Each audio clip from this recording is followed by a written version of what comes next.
안녕하세요, 여러분. 오늘은 어떻게 하면 아이들이 책을 정말 사랑하게 만들 수 있을까? 그 비밀을 한번 파헤쳐 보려고 합니다. 평생 가는 독서 습관을 만들어주는 독서 프로그램의 청사진. 지금부터 함께 그려보시죠. 자, 오늘은 크게 네 가지 이야기를 해볼 거예요. 먼저 전반적인 독서 프로그램의 지도를 그려보고요. 그 다음엔 학교 안에서는 어떤 일들이 벌어지는지, 또 학교 밖, 우리 사회에서는 어떤 노력들이 있는지 살펴볼 겁니다. 그리고 마지막으로 이 모든 걸 성공으로 이끄는 진짜 핵심 비결은 뭔지 알아보겠습니다. 그럼 가장 근본적인 질문부터 시작해 볼까요? 아마 교육 현장에 계신 분들이나 부모님들이라면 누구나 한 번쯤은 해봤을 고민일 텐데요. 그 해답이 바로 체계적인 독서 프로그램에 있을 수 있다는 건데요. 근데 여기서 중요한 게 있어요. 모든 프로그램이 다 똑같은 효과를 내는 건 아니라는 거죠. 도대체 무엇이 그 차이를 만드는 걸까요? 자, 여기 이 표를 한번 보세요. 우리가 앞으로 살펴볼 독서 프로그램들의 큰 그림, 일종의 지도라고 할 수 있는데요. 딱 보면 아시겠지만 크게 두 갈래로 나뉩니다.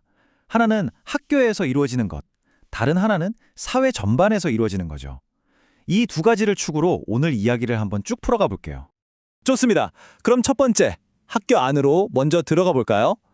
우리 아이들의 교실에서는 과연 어떤 일들이 벌어지고 있을까요?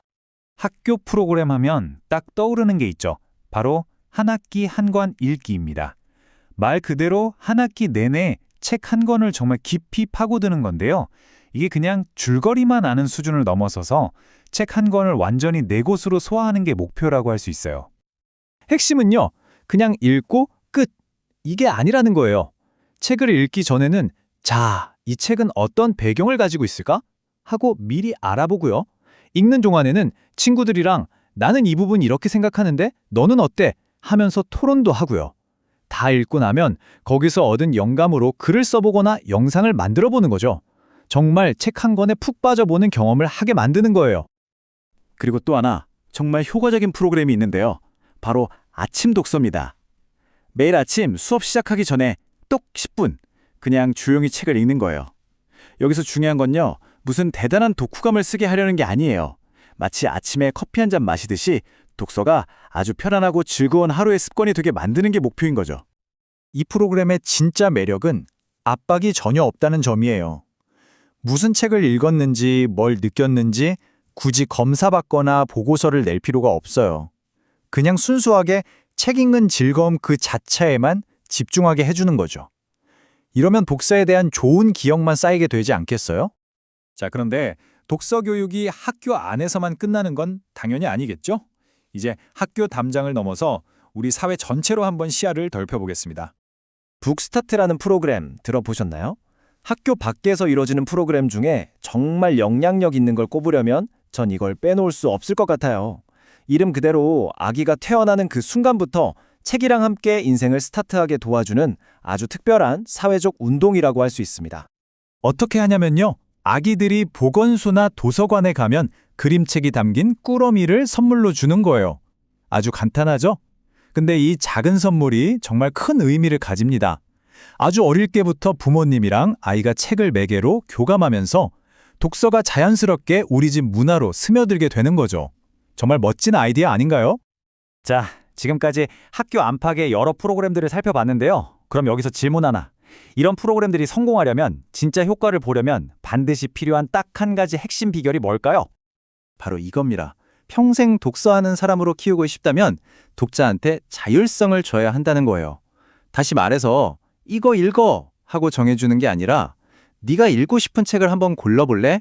하고 선택권을 주는 게 무엇보다 중요하다는 거죠. 이게 그냥 좋은 말이 아니고요. 심리학적으로도 근거가 있습니다.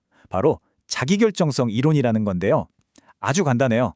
사람은 누가 시켜서 억지로 할 때보다 이건 내가 결정한 거야 라고 느낄 때 내면에서부터 하고 싶은 마음, 그러니까 내적 동기가 막 솟아난다는 이론입니다. 독서도 마찬가지인 거죠. 이게 그냥 추상적인 이론에만 머무는 게 아닙니다. 실제로 이걸 도와주는 도구들도 있어요. 예를 들어 지금 보시는 북매치 모델 같은 건데요. 학생들이 막연하게 뭘 읽지 고민할 때 자, 이 기준에 맞춰서 한번 생각해봐 하고 길을 안내해주는 아주 실용적인 체크리스트 같은 거예요. 보세요. 이 주제 나한테 재밌나? 이 책, 내 얘기랑 좀 관련이 있나? 이런 질문들을 스스로에게 던지게 하는 거예요. 바로 이 순간 엄청난 변화가 일어납니다. 읽어야만 하는 것이라는 숙제에서 내가 읽고 싶은 것이라는 즐거움으로 관점이 확 바뀌는 거죠. 자, 그럼 이론은 알겠어요. 선택권이 중요하다. 그럼 이걸 실제로 어떻게 적용해야 할까요?